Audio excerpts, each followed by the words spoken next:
A very warm welcome. You're watching RT International with me, Nikki. Good to have you with us this hour. Now, first, the Czech Republic has revealed it made a similar nerve agent to the one used to attack former Russian spy Sergei Skripal and his daughter. The country's president, Miloš Zeman, cited an intelligence report confirming that the poison had been made last year.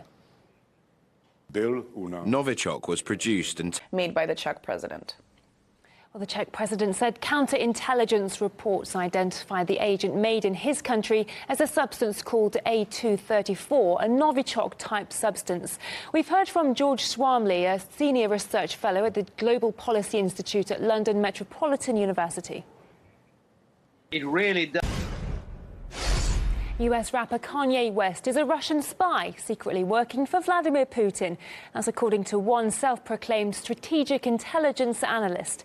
The accusations come after the celebrity publicly revealed his warm support for Donald Trump. Murad Gazdiev now looks at an ever-growing army of Kremlin agents. Remember when being portrayed... American military forces in the African nation of Djibouti are coming under attack from blinding Chinese lasers. The Pentagon's latest statement also came with an urgent notice of extreme caution for its military in Africa. This activity poses a... RT, New York. A special day in the Russian calendar is fast approaching as the country prepares to celebrate Victory Day on May 9th. RT joined present-day forces in Russia for the rehearsals of the annual military parade to mark the end of World War II. Igor Zhdanov reports. Tanks, intercontinental ballistic... Washington's relations with Pakistan have taken a downturn after it was believed the US had reached an agreement for the release of a doctor who helped the CIA track Osama bin Laden. However, he remains in prison and Islamabad says no such deal exists. RT's Samira Khan can tell us more. The Pakistani doctor who freely.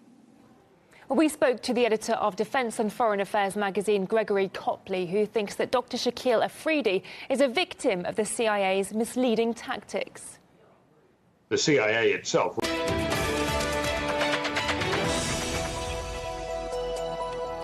Welcome back. A UK police monitoring group has forced the British authorities to release its counter-terrorism training materials after years of court battles. The document reveals that anti-fracking activists are considered extremists, much like radical Islamists or neo-Nazis, and they say they're treated accordingly. Have happened. Law enforcers and ambulance staff say, however, that the activists are feigning injury for the cameras and making false claims over police brutality. Here's why those activists see reason to fight against fracking. Fracking is a method of gas extraction where a high-pressure mixture of water and chemicals is pumped into rock to release gas. It's considered by many environmental groups to be dangerous, as the chemicals used in the process could contaminate both the soil and groundwater. There have also been claims of fracking-induced earthquakes and tremors. Well, those fighting for the extraction method to be banned are categorised as domestic extremists. That's how they're included in the framework of the British counter-terrorism programme known as PREVENT. And protesters are being monitored by anti-terror agencies. One case that caused outrage involved 3 police. Did anyone officially apologise to you following that incident? Oh, no, there's never been any apology. I've never had any official communication about it. Speaking on World Press Freedom Day, the US State Department spokeswoman highlighted journalists who'd lost their lives while working, but seemingly ignored Palestinians covering the protests on the Gaza border, and it raised a few questions. Well, last month, 2 Palestinian journalists were killed by Israeli defense forces while reporting on protests in Gaza. Both were reportedly shot with live ammunition while wearing vests and helmets, identifying them as members of the press. The US State Department says the incidents in Gaza... It's a total double standard. An Iraqi man who became famous for throwing his shoe at then US President George W. Bush is about to embark on a political career of his own. Muntada al-Zaidi is running for Iraqi parliament in next week's election, having returned to his country 2 months ago.